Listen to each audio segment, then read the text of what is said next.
Hello नमस्कार, मैं Vishwanath Thakur YouTube channel पे आप सभी का स्वागत करता हूं। जैसे कि हम देख रहे हैं आज समीकरण संतुलित करना। तो जैसे कि हम देखते हैं कि आज एग्ज़ाम होते हैं और जिनमें लगभग ये टॉपिक आता है कि समीकरणों को संतुलित करना है, कैसे करना है, क्या बनने वाला है, प्रोडक्ट क्या निकलने वाला है। तो हम देखते रहते हैं, लगभग ऐसा होता है कि हम इनको छोड़ देते हैं। क्यों? क्योंकि हमें पता नहीं होता है कैसे हल करना है। तो कॉन्सेप्ट के आधार पे हम देखते हैं कि बहुत ही आसान तरीके से हम आज बताने वाले हैं कि हम इनको देखते से ही मिनटों में कैसे हम हल कर सकते हैं, जिसको हमें नंबर हमें मिल जाएंगे। तो जैसे कि हम देखते हैं कि सबसे पहले होता है कि हमारे पास मेटल है, मेटल में धातु को करेंगे अपन। दूसरा कि नॉन मेटल होता है और उसके बाद ऑक्सीजन और फिर हाइड्रोजन। इन सबको मिला करके हम संतुलित कर सकते हैं।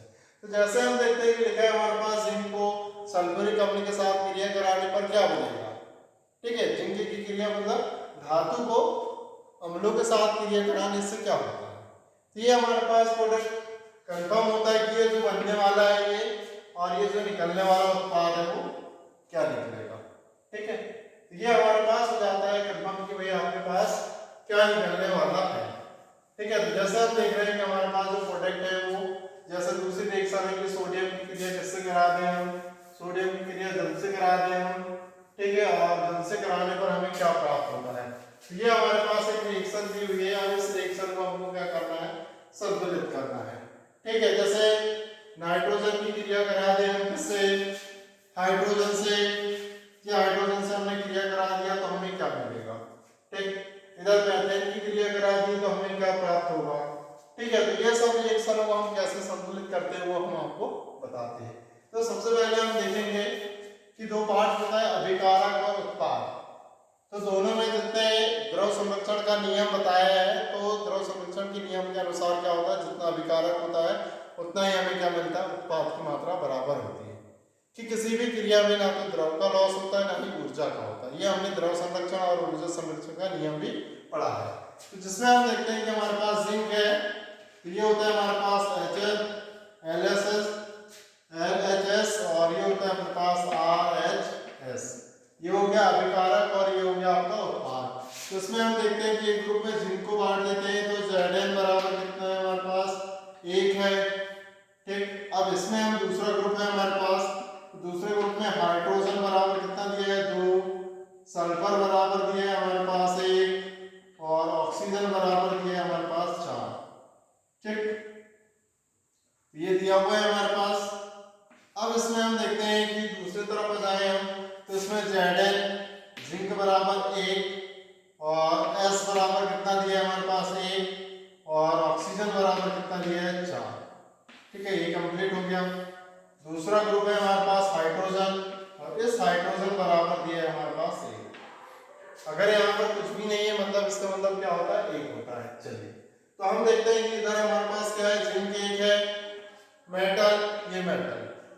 जैसे हमारे पास देख रहे हैं सल्फर, तो सल्फर इधर भी 1 है और सल्फर इधर भी 1 है। ऑक्सीजन देख रहे हैं तो ऑक्सीजन 4 है, ये ऑक्सीजन 4 है।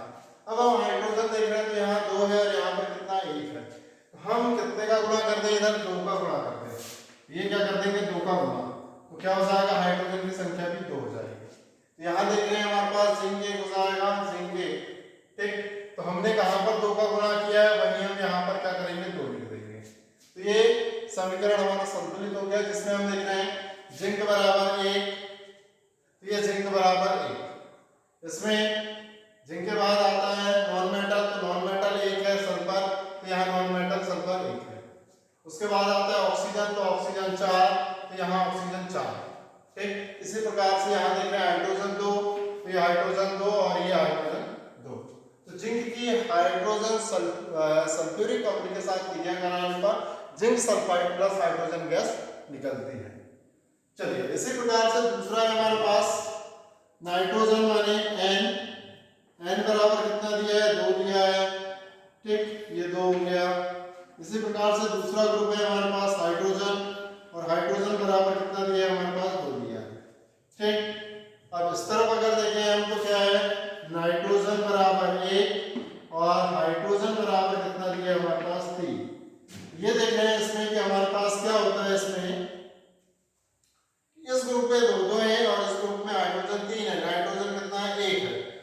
सबसे पहले क्या करते हैं, इस ग्रुप में हम क्या कर दें, 2 का गुणा कर दें। तो 2 का गुणा करेंगे तो कितना होगा, 2 एकम 2। यहाँ पर करें 2 का तो कितना होगा, 2 दिया 6, ये हो गया 6। इस प्रकार से हमारे पास हाइड्रोजन कितने हो गए, यहाँ 6, इस तरफ कितने हैं हमारे पास 2 है। तो यहाँ हम कितने का गुणा कर सकते हैं, 3 का। तो कितना हो जाएगा हमारे पास, 3 दूनी 6। तो यहाँ 3 का कर दें हम, यहाँ 3 का गुणा किए माने यहाँ लिखेंगे, यहाँ किसी का भी गुणा नहीं किए माने कोई भी संख्या नहीं लिखेंगे। यहाँ पर हमने कितने का गुणा कर दिया, 3 का। ठीक, कितने का किया हमने, 2 का गुणा। तो यहाँ 2 लिख देंगे हम सामने। तो ये आया हो कि आपको नाइट्रोजन बराबर 2 दिख रहा है, यहाँ भी नाइट्रोजन बराबर 2 हो गया, हाइड्रोजन बराबर यहाँ 6, 3 दूनी 6, और यहाँ 2 इधर 3 इधर, माने क्या हो गया, 3 दूनी 6। तो ये 3 दूनी 6, ये समीकरण क्या हो गया, आपका बैलेंस हो गया। इसी प्रकार से हम सोडियम की क्रिया किससे कराते हैं, जल से कराते हैं। जैसे आपने देखा होगा कि सोडियम की क्रिया जल से कराने पर क्या बनता है, आपको हाइड्रोक्साइड बनेगा प्लस हाइड्रोजन गैस निकलती है। ठीक है, तो इसमें ये है आपकी कि जल के साथ क्रिया कराने पर, जैसे आपने देखा होगा कि सोडियम को हम पानी में डाल दें तो वैसे क्या हो जाती है, आग लग जाती है, जलने लगता है सोडियम। ठीक है, तो यहाँ पर क्या हो जाएगा, इसमें देख रहे हैं कि फर्स्ट ग्रुप में हमारे पास Na बराबर कितना है, 1। ठीक, ये हो गया। इसी प्रकार से हाइड्रोजन H बराबर कितना है, 2 है, और ऑक्सीजन बराबर कितना है, 1 है। ये ग्रुप हो गया। इसके बाद Na बराबर 1 और ऑक्सीजन बराबर कितना है, 1 है, और हाइड्रोजन बराबर कितना है, 1 है।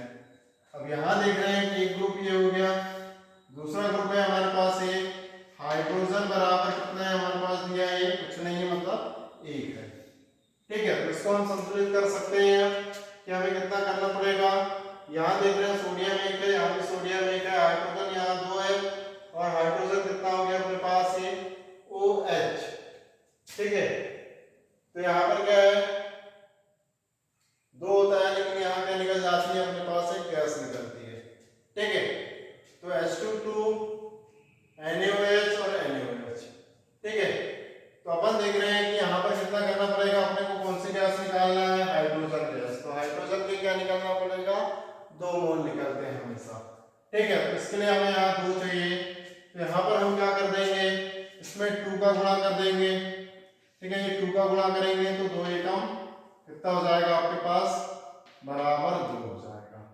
ठीक, तो सोडियम के 2 हो जाएंगे। अब यहाँ पर कितने का कर देंगे अपन, तो 2 का गुणा कर देंगे, ये 2 का गुणा कर देते हैं, ये 2 का गुणा कर देंगे अपन, ये 2।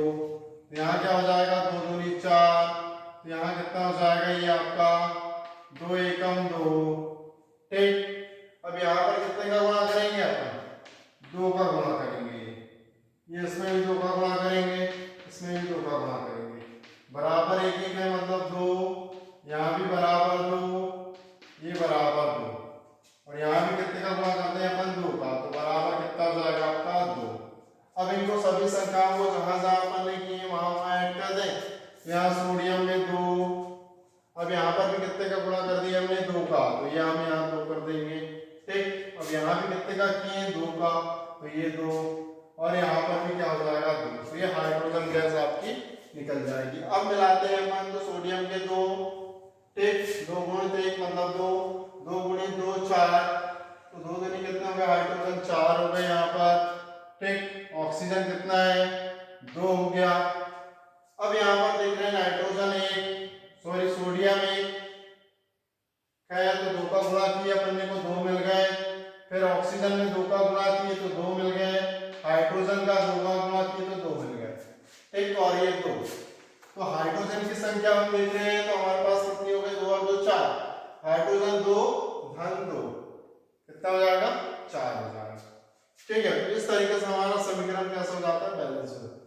फिर इसी तरीके से हम देख रहे हैं कि जो कार्बन है, कार्बन बराबर 1 और ऑक्सीजन बराबर कितना दिया है, 1। ठीक, एक ग्रुप हो गया। दूसरा ग्रुप है हमारे पास हाइड्रोजन, और हाइड्रोजन की क्रिया किससे करा दी है हमने, कार्बन मोनोऑक्साइड से। ठीक है, तो इसके बराबर कितना मिला हमको, 2 मिला।